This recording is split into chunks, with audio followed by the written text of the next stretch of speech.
Estimados asistentes, muy buenos días. A nombre de la Secretaría de Cultura y del Archivo Histórico del Estado de Tabasco, les damos la bienvenida a este evento que por protocolos de salud se realiza en línea. Esperamos que pronto podamos realizar actividades de manera presencial. Con motivo del 157 aniversario de la retirada de los proimperialistas franceses de San Juan Bautista, el 27 de febrero de 1864, este día vamos a presenciar una mesa redonda denominada la Intervención Proimperialista Francesa en Tabasco, entre imprecisiones y verdades, en la que participan el doctor Miguel Ángel Díaz Pérez y la licenciada Nubia Martí Alvarado Solórzano. La mesa redonda de hoy tiene como finalidad conocer el proceso histórico de intervención imperialista francesa a partir del análisis de tres investigadores que desde distintas problemáticas y enfoques nos harán reflexionar sobre el proceso, las coyunturas y el contexto a nivel nacional y regional que precedió y persistió durante la intervención proimperialista francesa en Tabasco, así como considerar las imprecisiones y las verdades que se han difundido sobre este hecho histórico. Comenzaremos entonces por conocer el contexto local en el que se llevó a cabo este proceso histórico, y para ello escucharemos a Nubia Martí Alvarado Solórzano, quien es licenciada en Historia por la Universidad Juárez Autónoma de Tabasco y que actualmente se desempeña como jefa del Departamento de Memoria Histórica y Cultural de Tabasco en el Archivo Histórico del Estado. Centra sus líneas de investigación en Historia Ambiental e Historia de Tabasco. La escuchamos. Muy buenos días a todos. Es un honor para mí compartir esta mesa redonda con ustedes y agradezco a la Secretaría de Cultura por su amable invitación. A continuación, quisiera platicarles un poco de cómo fue la intervención franco-imperialista a nivel local, ya que esto nos ayudará a comprender las diferencias y las similitudes de cómo impactó este suceso histórico a nuestro estado y en comparación del centro del país. Y también para destacar la participación de los liberales tabasqueños. Hay que recordar que después de la capital tabasqueña, la región de la Chontalpa también tuvo un papel muy importante. Creo que hasta más importante que la misma capital, ya que además de ser el escenario en donde se llevaron a cabo la mayoría de los enfrentamientos, también fue el lugar de origen de los liberales tabasqueños. Estos personajes que sin experiencia militar no dudaron en defender la soberanía del Estado. Y tampoco podemos dejar de mencionar la importancia que tuvo el puerto de frontera, que por su ubicación fue la primera ciudad en ser ocupada por los invasores.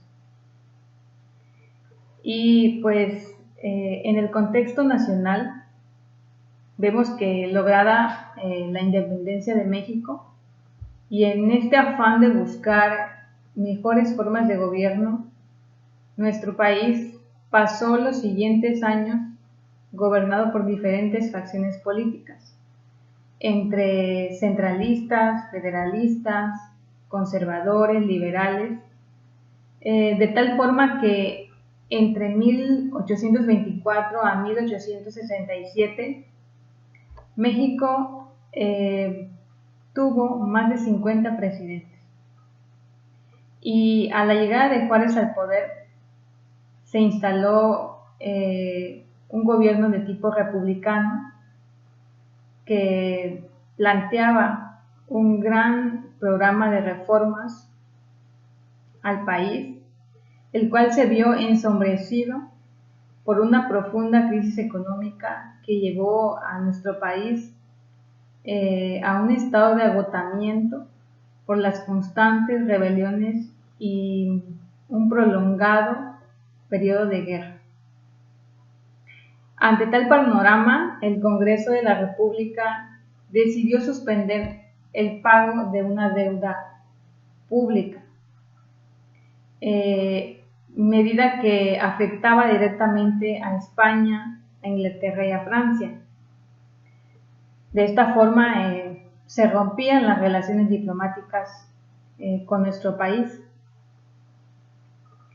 Y después de firmar un acuerdo para ocupar las aduanas marítimas mexicanas para cobrar la deuda, estas naciones, sus escuadras, comenzaron a llegar a México a finales de 1861. El gobierno de Juárez, al ver que las escuadras inglesas, francesas y españolas comenzaron a llegar al puerto de Veracruz, solicitó una prórroga para pagar la deuda y pidió que no se interviniera en la política interna del país. Y pues a esta petición accedieron Inglaterra y España, pero no fue así la reacción de la nación francesa. Y por si fuera poco, los conservadores, buscando lograr sus objetivos de instalar un nuevo imperio, no dudaron en apoyar la intervención francesa en nuestro país.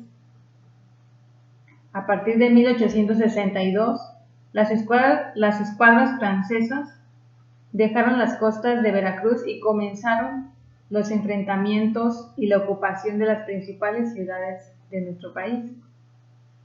En Tabasco se reflejaba la misma situación por la que atravesaba todo el país en general.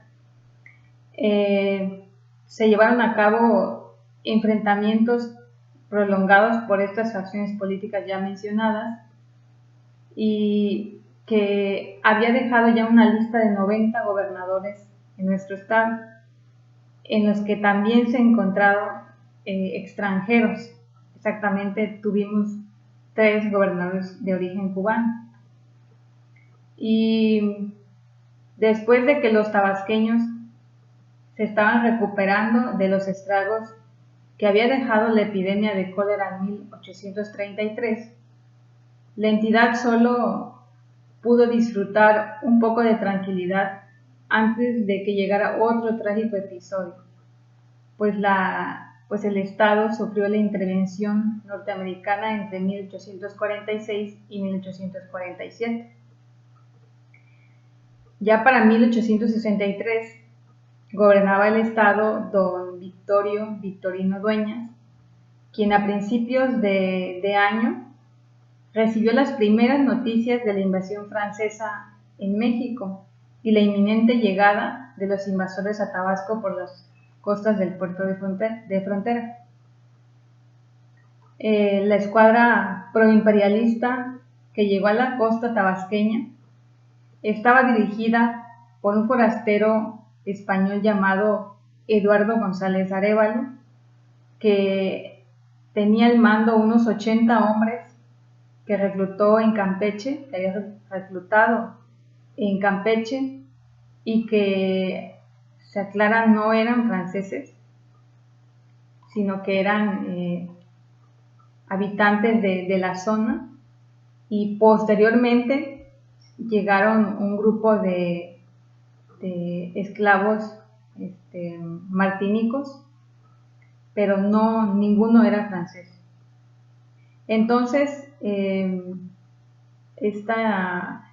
este grupo, comandado por González Arévalo, dejó el puerto de frontera y navegó por el río Grijalva hasta llegar a la capital, San Juan Bautista, el 18 de junio de 1863.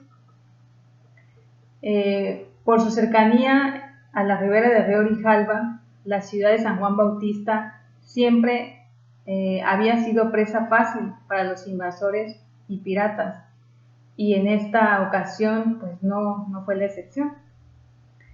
Ante la toma de la ciudad, el gobernador trasladó los poderes a la región de la sierra en Tacotalpa, y ordenó al ejército que se organizaran, se diseñara una estrategia para la defensa del territorio. Esta situación pues, fue bien recibida por Arévalo, quien se autonombró gobernador de Tabasco. Mientras tanto, en la región de la Chontalpa se fueron organizando algunos grupos de tabasqueños dirigidos por los coroneles Gregorio Méndez Magaña y Andrés Sánchez Magallanes, que ante la primera oportunidad enfrentaron a Arévalo y a su tropa. A mediados del siglo la población del estado ascendía a más de 63,000 habitantes y en la capital habitaban alrededor de 4,000 personas. La sociedad estaba compuesta por la clase dominante, en la que habían grandes hacendados, y resalta la actividad de los comerciantes. La clase media la conformaban los rancheros, pequeños comerciantes, burócratas, sacerdotes y profesionistas, mientras que en la clase baja se encontraban los artesanos, peones e indígenas que habitaban las comunidades más alejadas de la capital. En medio de la ocupación, las familias acomodadas lograron mantener sus actividades económicas que estaban basadas en la agricultura y el comercio, mientras que la clase media y pobre sobrevivieron de los trabajos manuales en la herrería, por ejemplo, con el traslado de maderas para las casas y la leña para surtir de combustible. Aunque llegaron a escasear un poco los víveres y sus costos se elevaron, la población nunca llegó a sufrir de una hambruna. Aún en esta dinámica de sobrevivencia, la ciudad lució algo pobre y triste, y era de imaginarse que la actitud de algunos tabasqueños de apoyar a los proimperialistas obedeciera al deseo de conservar parte de sus negocios para que pronto llegara una etapa de orden y progreso, ¿no? A esto le sumamos que Arévalo, como gobernador de la regencia, exigió ayuda económica a estos comerciantes a base de amenazas de destruir la ciudad. El 22 de julio de 1863, el gobernador Dueñas dejó el cargo por falta de recursos para la guerra. Él había solicitado apoyo al gobierno del país, pero al no recibirlo, él se justifica y decide dejar el gobierno de Tabasco. El cargo lo va a ocupar don Felipe J. Serra. Mientras tanto, el ejército tabasqueño de Méndez y Magallanes fue creciendo con el apoyo de la gente de los municipios de la Chontalpa, de Huimanguillo, Cárdenas, Comalcalco, Cunduacán, Paraíso, y aunque sufrieron la falta de recursos económicos para obtener armamento y municiones de guerra, ellos no asaltaron a los comerciantes ni a los hacendados, sino más bien solicitaron su apoyo con préstamos, empeñando pues nada más que su palabra, ¿no? Y el servicio en la defensa de nuestro estado. Y después de sufrir algunas derrotas, los liberales lograron una victoria, quizá la más importante, frente al ejército de Arévalo el 1 de noviembre de 1863, en un poblado conocido como Jahuatal, en el municipio de Cunduacán. Y mientras Arévalo, habiendo sido denunciado por los comerciantes en Campeche, fue sustituido como gobernador de la regencia imperial por Manuel Díaz de la Vega el 20 de enero de 1864. que entre otras medidas, este señor dictó pena de muerte para todo el que se atreviera a robar artículos de primera necesidad y alimentos. Y pues bueno, después del triunfo en Jahuactal, Gregorio Méndez siguió organizando a su batallón hasta llegar a disponer de 1,100 hombres con los que se dirigió a San Juan Bautista. Ahí muchas de las familias que vivían en las calles principales fueron desalojados de sus casas para ser ocupados por los imperialistas como trincheras. Entonces, las fuerzas tabasqueñas, por su parte, utilizaron lugares estratégicos como cuartel, como por ejemplo la iglesia de la Conchita en Plaza de Armas, y desde otros puntos lograron acorralar al enemigo hasta que finalmente los invasores abandonaron la capital, San Juan Bautista, el 27 de febrero de 1864 y se dirigieron a Frontera y a Jonuta, en donde permanecieron por otros años. Esta ocupación proimperialista duró aproximadamente 43 días hasta su expulsión final en 1866. Por tales logros, Gregorio Méndez recibió el gobierno y la comandancia militar de Tabasco a partir del 4 de octubre de 1864. Y entre sus acciones como gobernador estuvo la expedición el 21 de diciembre de 1864 de una ley agraria en la que decretó la libertad para contratarse y una mejor remuneración a los peones. Y Méndez, siendo ya gobernador y comandante militar, mantuvo la ofensiva hacia los invasores hasta su expulsión definitiva en 1866. Posteriormente entregó el poder el 6 de junio de 1867, por lo que el presidente Juárez nombra como nuevo gobernador a don Felipe J. Cerda. También resaltan una de las curiosidades históricas, el nombre de una joven llamada Fidencia Fernández Sastre, que era una joven de 18 años de origen cunduacanense, a la que conoció Arévalo en la hacienda Santa Rosalía en el municipio de Cárdenas.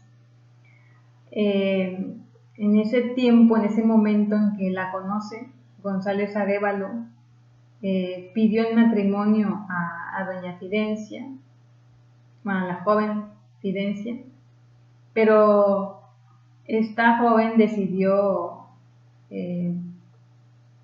prefirió huir con su hermano a Sudamérica antes de casarse con el enemigo, ¿no? Entonces hizo enojar muchísimo a Arévalo, que ya tenía preparado muchas cosas para tal matrimonio.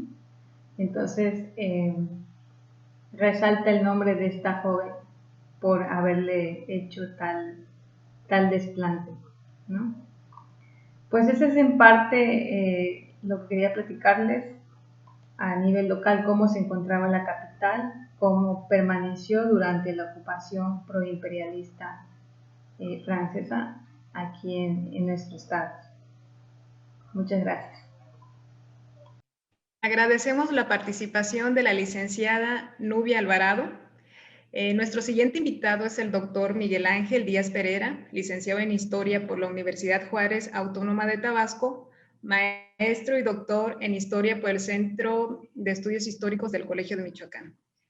Actualmente se desempeña como investigador titular A en el Colegio de la Frontera Sur, Unidad Villahermosa. Como investigador, el doctor Díaz Pereira ha centrado sus publicaciones en historia ambiental, historia de los desastres e historia de la ciencia, con especial interés en historia de los usos sociales del agua. Entre sus publicaciones relacionadas con el tema destaca el capítulo del libro El preludio de las intervenciones, prejuicios sobre México en el siglo XIX, en el libro La intervención francesa y el triunfo liberal en Tabasco, publicado en 2016 por el gobierno del estado de Tabasco.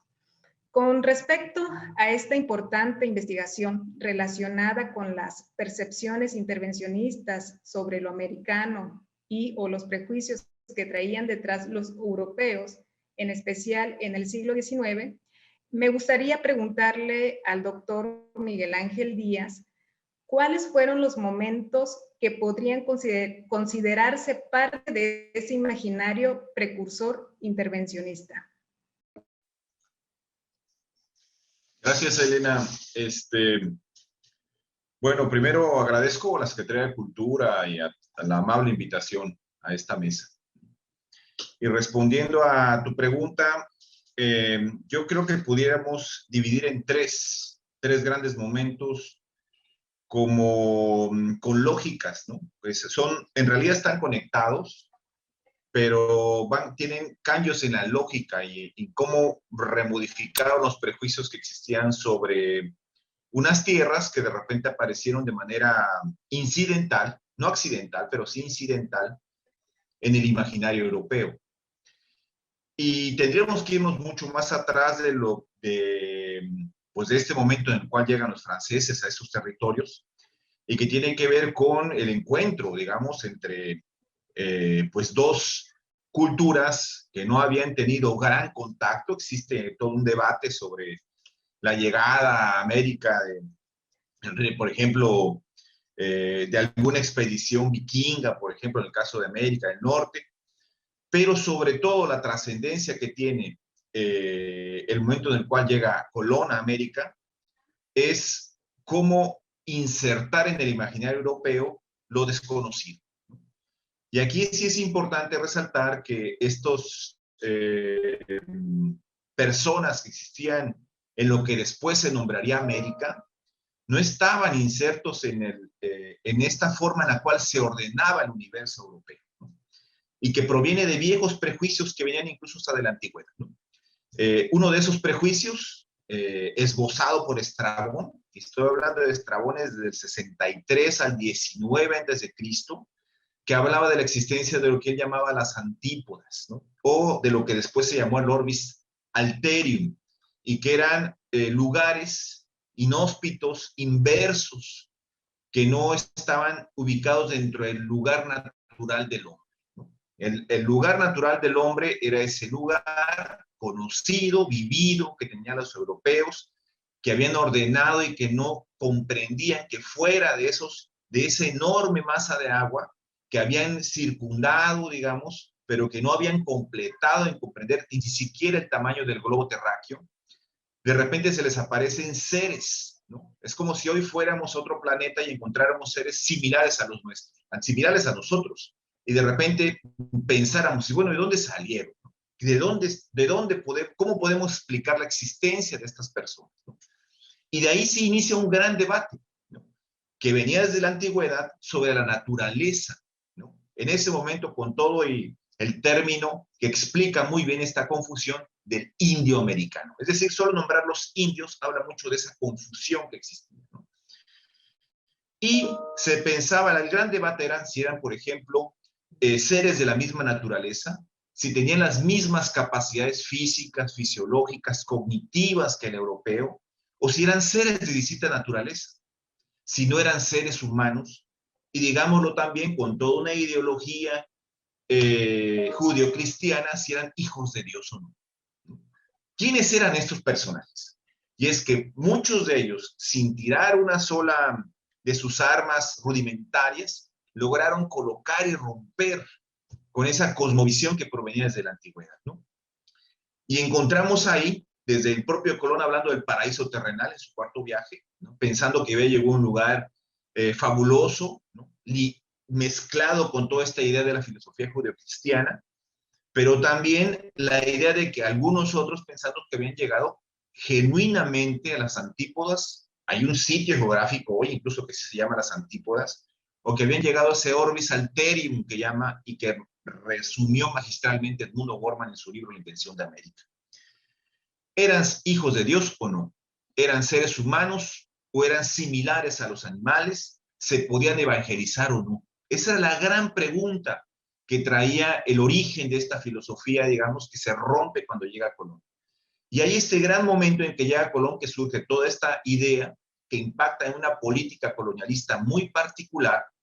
En el caso de, por ejemplo, la corona española, asume que son seres de la misma naturaleza, que había que evangelizar, que había que generar ciertos mecanismos para traerlos a una misma situación cognitiva, de capacidad que el hombre europeo, pero que necesitaban un paternalismo, que es muy diferente a una política colonialista que tienen, por ejemplo, ciertos colonos europeos que consideraban que eran seres de distinta naturaleza que había que exterminarlos, eran similares a los animales. Vemos estas dos grandes políticas en la corona española y sobre todo con los colonos de Europa del Norte, en Estados Unidos, que generan un exterminio del nativo americano, ¿no? Entonces, con Colón se inicia esta gran revolución de este imaginario sobre lo americano, que después en el siglo XIX, finales del XVIII, podríamos ubicar el segundo gran momento con lo que llama Gorman el redescubrimiento de América, ¿no? Y Gorman lo ubica muy magistralmente en un libro que se llama Los Fundamentos de la Historia de América, donde habla de cómo cuando empiezan a surgir toda la filosofía, sobre todo del siglo de las luces, cómo repensar la historia del hombre, ¿no? Cuando empieza a surgir la idea de, por ejemplo, el origen del planeta, cómo ubicar las facetas historiográficas, las facetas históricas del origen de no solamente del hombre, sino el origen de los seres vivos. Es una forma diferente de pensar. Ya no es pensar que, por ejemplo, había cruzado un segundo Adán, América. Ya no era solamente pensar en de que se había transitado alguna expedición del rey Salomón que se había perdido. No era un hijo perdido de Noé, por ejemplo, como llegaron a sostener algunos en el momento posterior a la faceta de Colón cuando llega a América, ¿no? Sino ya es pensar cómo ubicar históricamente al hombre y sobre todo las diferencias humanas, incluso hasta corporales, de color. ¿Cómo los ubicamos en la historia? Y es cuando surge en este momento, otro gran momento, pero con los mismos prejuicios. ¿Son de la misma naturaleza o no? ¿Tienen las mismas capacidades cognitivas o no? Y ahí surge, por ejemplo, los grandes viajes ilustrados, desde luego, que más conocido es el de Darwin a las Galápagos y demás, pero hay otros viajeros que redescubren América, porque hay un periodo entre el momento en que llega Colón, en que hay este apogeo y este auge de la llegada de los viajeros, sobre todo hispanos, ¿no? Alguno que otro que no hispano, Gemelli Carreri, por ejemplo, Thomas Gage, que llegan a medio conocer lo que celosamente guardaba un imperio, que era el imperio español, y de repente cuando se empieza a romper las barreras, ese gran poderío que tenía pues los españoles, y empiezan a surgir otros imperios, y entre ellos nuevos viajeros, como por ejemplo Charles Marín de la Condamine, ¿no? Pienso, por ejemplo, en otros viajeros como James Cook, por ejemplo, ¿no?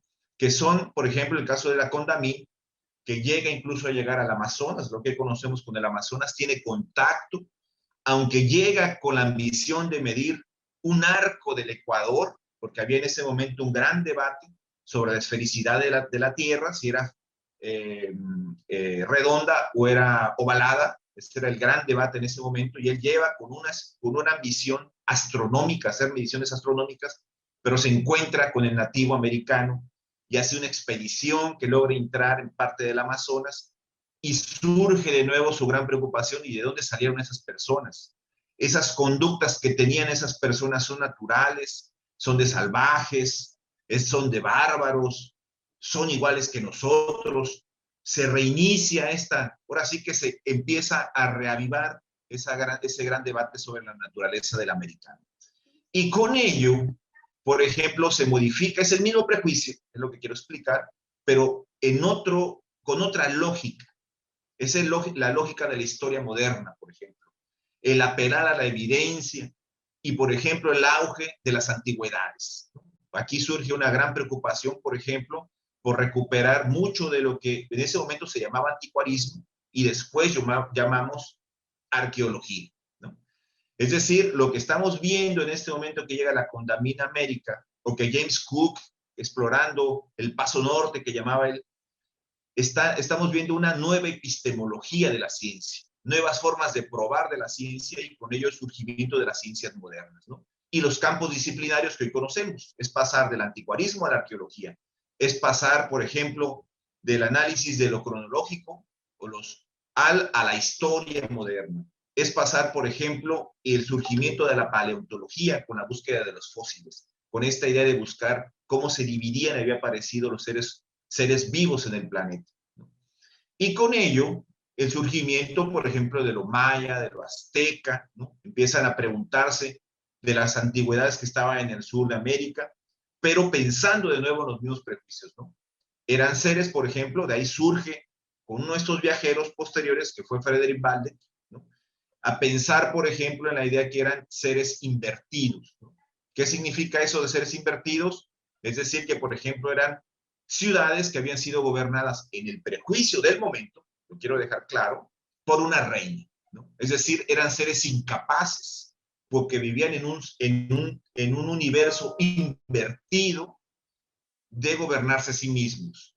Entonces era un mundo al revés, digamos así, que por sus condiciones naturales, ahí la noción de lo tropical se vuelve muy importante, tenían capacidades disminuidas que habían sido viejos europeos que habían llegado al sitio. De ahí toma, por ejemplo, predominio de la idea de Quetzalcóatl, que llega un sacerdote blanco y barbado, la idea del sacerdote Botán en Palenque, ¿no?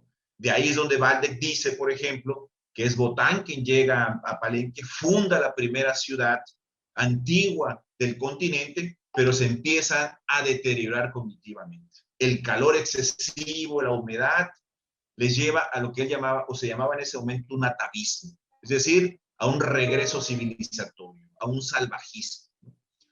Toda esta mezcla de prejuicios, que eran ciencia, hay que decirlo, no solamente era mala onda, sino que eran verdades, digamos, construidas acordes a esas lógicas que existían en ese momento, son los que justifican muchas de las ambiciones colonialistas que tenían fundamento en ese imaginario. Por eso es que yo en ese capítulo del libro le llamo el preludio de las intervenciones, porque justifican y dan lógica a los hechos, ¿no?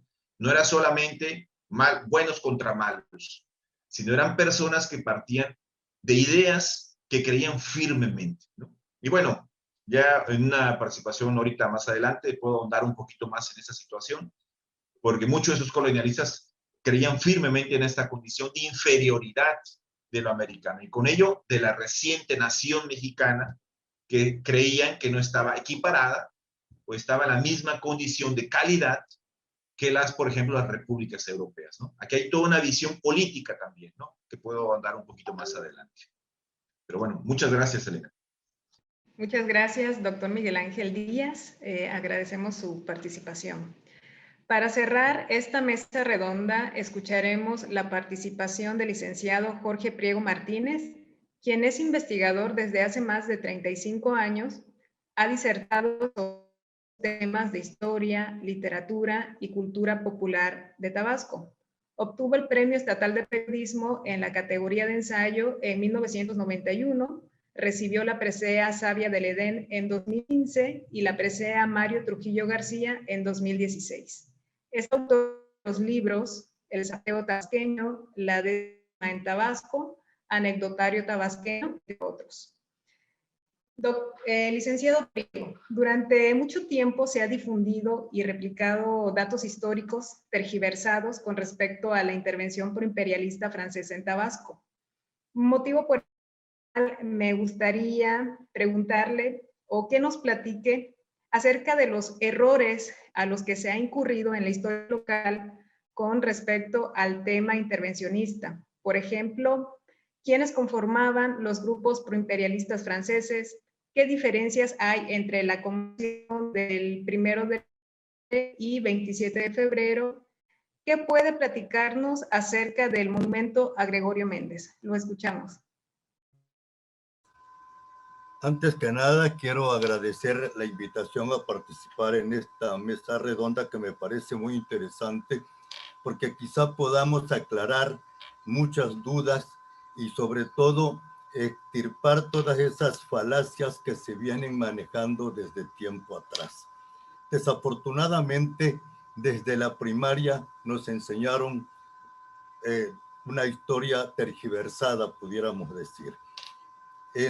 En primer lugar, nunca deberíamos mencionar la palabra franceses, porque seguiríamos con esa misma errónea idea de que aquí nos invadieron los franceses. Y en realidad no. El grupo que intervino en Tabasco, el grupo intervencionista, era formado precisamente por enemigos o contrarios a la política de Juárez, o sea, partidarios de los conservadores, y por lo mismo estaban de acuerdo con la intervención francesa, además de que se les unieron un grupo de aventureros. Por eso los tabasqueños les llamaban franco traidores. Franco porque eran partidarios de los franceses y traidores porque estaban en contra de su país. Nunca les llama en la famosa reseña que envía Gregorio Méndez al ministro de la Guerra de Juárez, nunca nombra a los invasores de Tabasco franceses, les llama precisamente invasores, les llama proimperialistas y sobre todo francotraidores, que fue como los tabasqueños los bautizaron. Entonces, no podemos hablar de franceses. Los únicos hablantes de francés que hubo en Tabasco fue un grupo de negros martinicos que estuvieron ya en los últimos días de que la capital tabasqueña estaba en poder de los francotraidores. Y estos negros martinicos hablaban francés porque precisamente la Martinica era un protectorado o una colonia francesa. Y los habían traído a Tabasco. Bueno, originalmente estuvieron en Chiapas, pero de allí los corrieron y vinieron a Tabasco, y de aquí nada más estuvieron de paso, pudiéramos decir, porque ya estaban de salida los intervencionistas. Ahora ha habido una confusión también en qué celebramos el 27 de febrero. Mucha gente habla de la batalla del 27 de febrero, pero si ese día aquí ni una chinampina se tronó. Luego, se habla de que el 27 de febrero fue la batalla del Jahuactal. Otro error. La batalla del Jahuactal sabemos nosotros que fue el 1 de noviembre de 1863. Y lo que celebramos el 27 de febrero es la salida de los francotraidores de la capital del estado, no de Tabasco, porque todavía quedan en Jonuta y en Frontera. Entonces, no podemos hablar de ninguna batalla el 27 de febrero. El combate verdaderamente importante que se libra aquí en San Juan Bautista, hoy Villahermosa, fue la toma del Principal, y eso fue el 11 de febrero de 1864. El Principal era un fuerte del que estaban posesionados los francotraidores, y desde allí, pues pudiéramos decir que dominaban todo el centro de la ciudad, hasta que fueron sacados de allí por la fuerza y se quedaron solamente con una serie de ¿cómo se llama? De fortificaciones, y más que nada a la orilla del Grijalbo, pudiéramos decir, en lo que ahorita es la calle Madero. Había muchas trincheras. Entonces, cuando vieron que su posición era indefendible, optaron por abandonar la ciudad. Se lo comentaron a los cónsules extranjeros y sobre todo a los comerciantes más poderosos de la ciudad, y estos se entrevistaron con el coronel Méndez, y el coronel Méndez ordenó que cuando los invasores desocuparan las trincheras, únicamente cambiaran los parapetos para el lado del río y que todo lo hicieran en silencio, sin ofender, sin molestar a los que se iban, porque al enemigo que huye, fuente de plata. Eso fue lo que estamos celebrando, la salida de los francotraidores. Y por último, este monumento a Gregorio Méndez es una aberración histórica. En primer lugar, nos visten a Gregorio Méndez de coronel del ejército mexicano, y no lo era. Él era coronel de la Guardia Nacional, un nombramiento que daban los gobernadores. No era miembro del ejército. Entonces, Sánchez Mármol, que fue su secretario durante todo el tiempo de la invasión y que fue quien redactó la famosa reseña, que es el informe que se manda de todo lo que sucedió al ministro de la Guerra de Juárez. Sánchez Mármol describe muy bien en la novela Antón Pérez cómo vestían tanto Gregorio Méndez como Sánchez Magallanes. Iban con camisa a rayas, botas Federicas, charoladas Gregorio Méndez, y de piel normal Sánchez Magallanes. Llevaban sombreros de charro fileteados de oro, montaban en caballos criollos, en monturas de fino talabarte leonés, dice, con su famosa manzana como la de todas las monturas tabasqueñas. Y nos montan a Gregorio Méndez en un caballo que parece pura sangre, con albardón en lugar de las sillas tabasqueñas y con acicates en lugar de espuelas de estrella que eran las que se utilizaban aquí. Y por último, atropellando a un suavo. Si no hubo franceses, menos hubo suavos aquí. Suavos los hubo en la batalla de Puebla. Además, no eran miembros del ejército francés, sino eran mercenarios del norte de África que eran posiciones francesas, como Argelia. Entonces, y para acabarla de completar, en la base del monumento tenía, o no sé si todavía tiene, la leyenda que dice Batalla del 27 de febrero. Eso viene a echarnos a perder todo, a que la gente tenga una confusión terrible, porque ha sido el propio gobierno el que la ha propiciado. Hace mucho tiempo que estuvo en Tabasco el autor de la escultura, el escultor, que en este momento se me ve el nombre, digamos que lo obligó a explicar lo que había hecho mi querido amigo el licenciado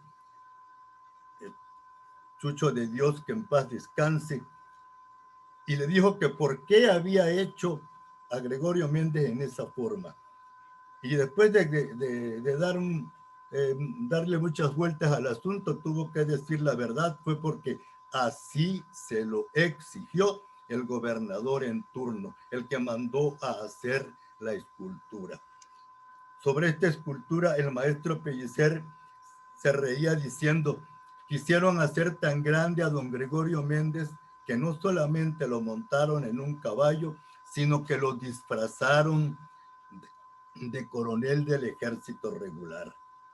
La verdad es que luego, cuando pasó todo el problema de la intervención y demás, a don Gregorio le reconocieron el grado y ya fue miembro del ejército, pero eso fue mucho después, no en el momento de la intervención. Y yo creo que a lo mejor, que ni modo de desbaratar ese monumento, porque pues ya además de que costó mucho dinero, pues ya es una obra de arte, aunque sea un monumento a la, ¿cómo le pudiéramos llamar? A la inexactitud histórica. Pero sí sería bueno quitarle aquello de batalla del 27 de febrero, porque repito, el 27 de febrero no hubo batalla, no hubo un tiroteo, y repito, aunque parezca chusco, ni una chinampina se tronó. Y creo que con esto doy por terminado, pues, este exabrupto, pudiéramos decir, y no les sigo porque se me va a derramar la bilis.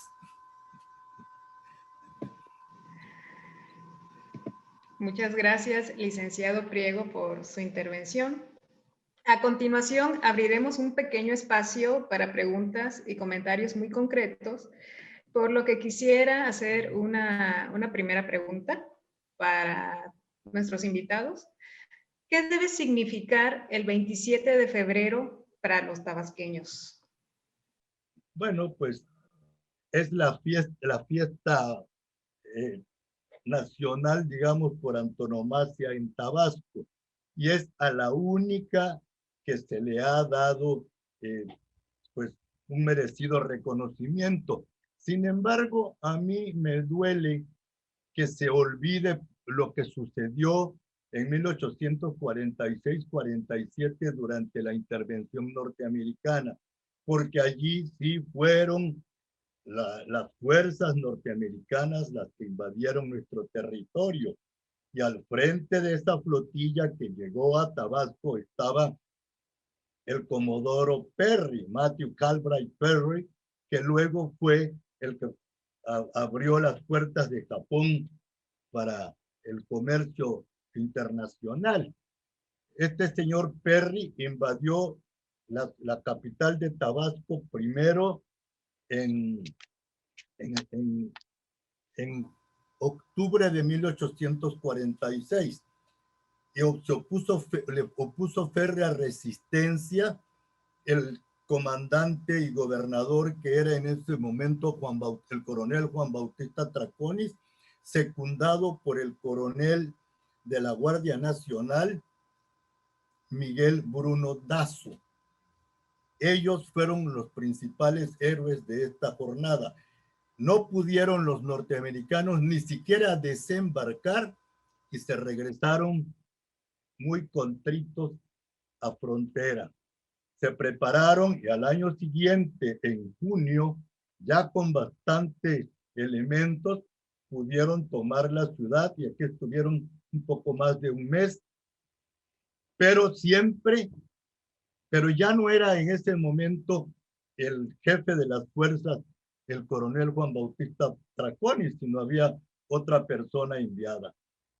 Por lo mismo, como esa fecha no se conoce, desconocemos por completo lo que sucedió, toda nuestra atención se ha volcado en la intervención francesa, que en Tabasco fue la intervención de los francotraidores, como dijimos antes, y que en ese momento pues hubo una organización mejor, quizá porque todos los que participaron fueron tabasqueños en la defensa del Estado, es que se le ha puesto mayor atención, mientras que la defensa de la intervención norteamericana fue un yucateco y un colombiano, porque Miguel Bruno Dazo era hijo de un italiano, pero nació en Santa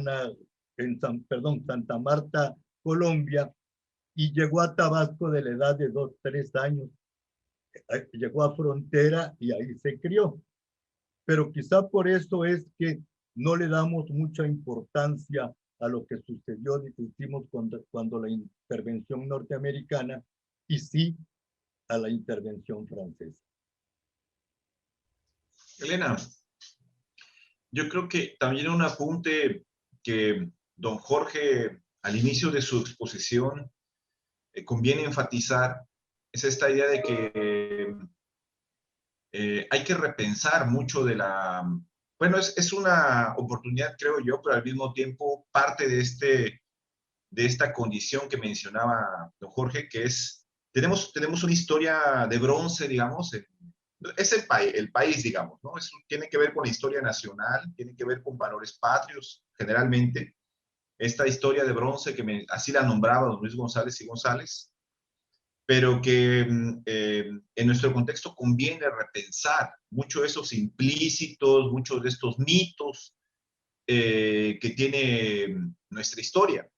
Y en el caso de Tabasco, quizás es importante insistir, porque pareciera que la historia de bronce es como plana, ¿no? Pareciera que es lo mismo lo que pasó en Guanajuato, lo que pasó no sé, en Jalisco o el centro de México, que lo que pasó en el sur.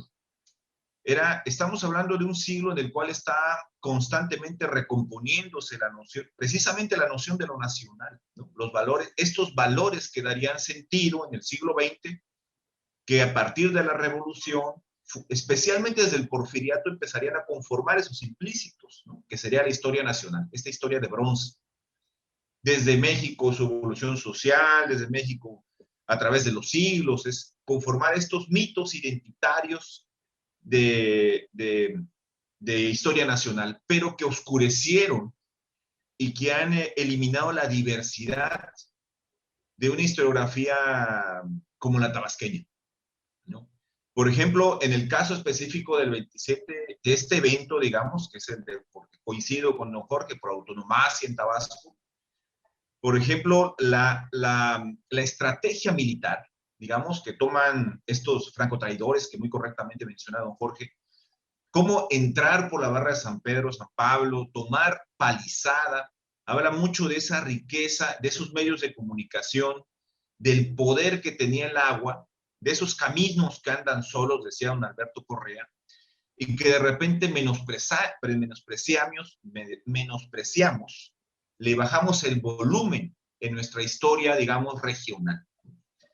Esta situación de repente que habla mucho de que a pesar de, no a pesar, es una historia muy particular, es lo que quiero decir, y que pareciera que a veces incluso hasta es una contrahistoria contra esa historia nacional, ¿no? Esa historia de bronce suele confundir, ¿no?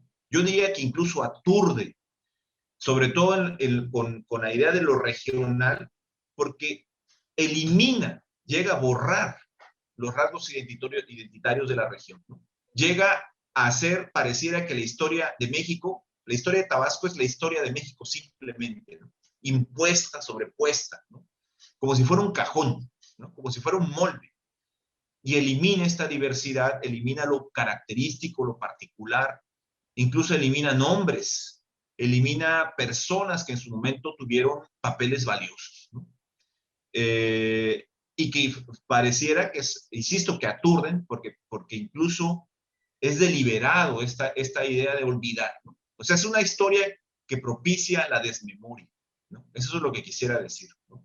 Entonces, conviene un poco intentar en repensar nuestra historia, superar esa historia nacional, empezar a cuestionar esos mitos, como bien lo menciona don Jorge, para volver a construir una genuina historia de Tabasco. Creo. Cambio. Sí, y es justamente donde iba a enfocar mi segunda pregunta, que consideren que dentro de la historiografía local se ha abordado en su justa medida esta problemática, este proceso histórico.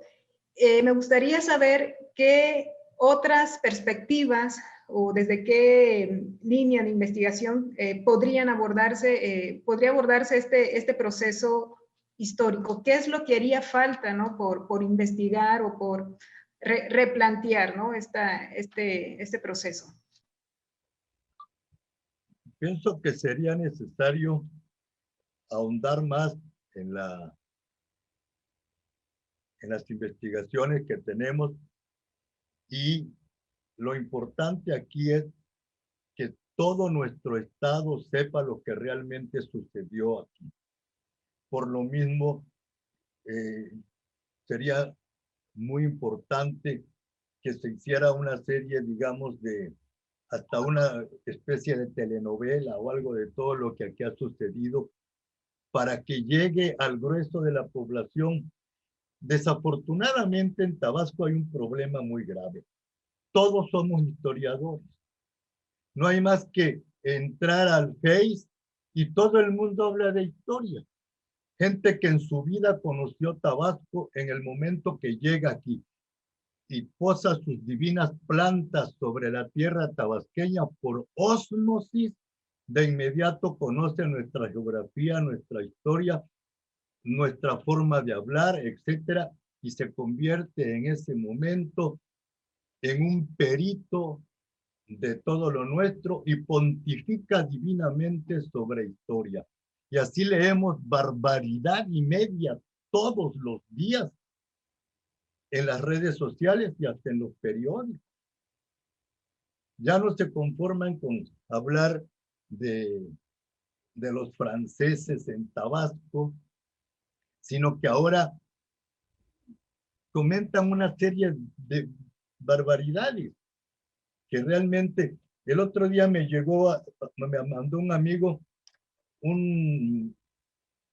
¿cómo le llaman? Un mensaje, algo así de que alguien escribió que le daba los buenos días a Tabasco porque era su cumpleaños. Pero, ¿cumpleaños de qué? Una barbaridad. Entonces le digo a mi amigo, esto no es cierto, porque Tabasco cuando se libera, digamos, ya del yugo español, en 1821, cuando llegan aquí del ejército trigarante, un batallón, y al frente venía don Nepomuceno Fernández Mantecón, que fue quien libera a Tabasco ya del último gobierno español. Pero esto fue el 8 de septiembre, no la fecha que estaban diciendo, que fue hace unos días. Y así todo el mundo se siente con el deber o con el derecho de hablar de nuestra historia sin tener el mínimo conocimiento. Hay otra cosa que todos los días lo leo cuando hablan de que golpearon aquí a un miembro de la familia Rothschild. Pero no les cabe quiénes son los Rothschild, son los dueños del mundo. ¿Dónde creen que va a venir a Tabasco uno de ellos y aquí lo van a golpear? Por Dios. Pero así es, la ignorancia es terrible y como dijo por allí alguien, no hay nada más terrible que la ignorancia en acción, y ese alguien fue Goethe, nada más, pero nada menos.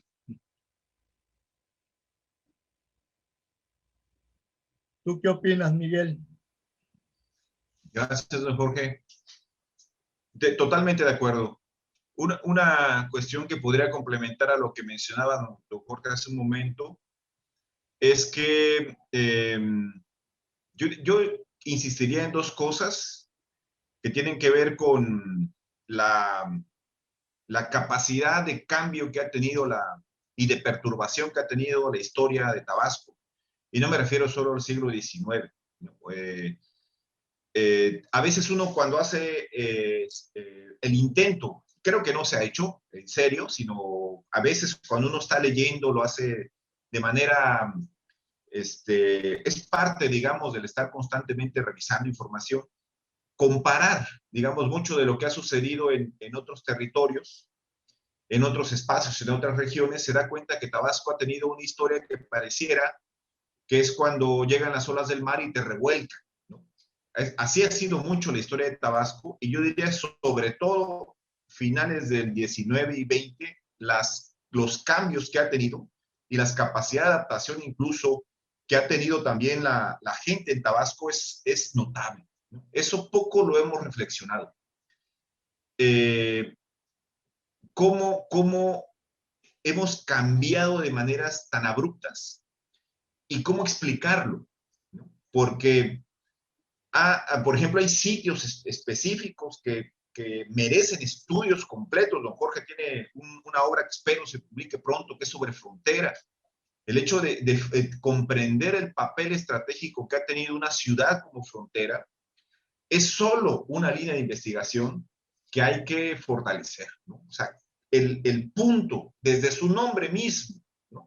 Frontera y su conexión con el Golfo de México, las relaciones que ha tejido con el Golfo de México internacional, es esta región que generalmente se le suele llamar aislada, husmeando mucho en la historia local, nos damos cuenta que a veces no estaba tan aislada, ¿no? Y tenemos estas puertas hacia el mar que tienen que ver con estas barras que ha tenido, por ejemplo, Tabasco, que anuncian también líneas que deberían estar haciéndose en términos de historia, ¿no? Que es esta conexión entre el mar, el océano, con esta región de un delta terminante de dos cuencas, ¿no? Y el papel que han tenido ciudades estratégicas, como insisto, frontera, que en el transcurso de unas décadas pasó de tener un papel protagónico en el surgimiento de las carreteras a disminuirse, digamos, como ciudad, ¿no? Entonces, tiene que ver mucho, insisto, con esta historia que aturde, con esa historia de bronce que nos ha aturdido y que nos ha impedido ver el papel protagónico, las vocaciones que ha tenido nuestra historia regional, incluso hasta a nivel productivo, ¿no? O sea, pareciera que la desmemoria, esta historia de bronce que ha propiciado esta desmemoria nos impide ver los ecos del pasado que hoy tenemos y que se pueden volver a incluso hasta propuestas de futuro, ¿no? Pienso, por ejemplo, en todo el tema productivo de la pesca, por ejemplo. Ese es un tema impresionante. Poca gente lo está abordando. Creo que seguimos muy clavados todavía en esa historia de bronce, ¿no? Que poco nos ayuda a comprendernos, ¿no? Ayuda a comprender la historia nacional, tiene una vocación didáctica quizá, pero poco nos ayuda a comprendernos, ¿no? Y sobre todo a tejer luces de futuro, ¿no? Pareciera, las inundaciones es otro tema. Las inundaciones es muy buen ejemplo de la desmemoria, de esta capacidad de borrarnos, de no entender lo que somos. Pero, insisto, un buen inicio sería empezar a cuestionar con fuerza, ¿no? Y así ya hay que superarla, esa historia de bronce, ¿no? Empezarla a cuestionar, ¿no? Y mucho de esto que dice también don Jorge, prácticamente, bueno, además Tabasco ahorita está de moda, tenemos presidente tabasqueño, y está de moda Tabasco. Entonces pareciera que mucha gente se siente con la autoridad, me parece, y a veces hasta es un poco ofensivo, yo comparto esa noción con don Jorge, que pareciera que hablar de Tabasco es hablar de cualquier cosa. Y tenemos libros incluso de historia con errores gravísimos, ¿no? Algunos libros muy conocidos, con errores de nombre. Don Jorge, recuerdo una publicación que hizo en el Facebook donde colocaba sobre uno de estos libros errores, pero son errores imperdonables, diría yo, ¿no? Es ya empezar a romper un poco también con eso, empezar a personarnos mostrando esa genuina historia regional y empezar a cuestionar esa historia de bronce y empezar a cuestionar también esa poca seriedad que tenemos de gente de fuera que pareciera que hablar de Tabasco es hablar de cualquier cosa. Creo. Con estas preguntas damos por terminado la mesa redonda de hoy. Agradecemos a nombre de la Secretaría de Cultura y del Archivo Histórico del Estado de Tabasco que nos hayan acompañado en esta mañana. Muchas gracias.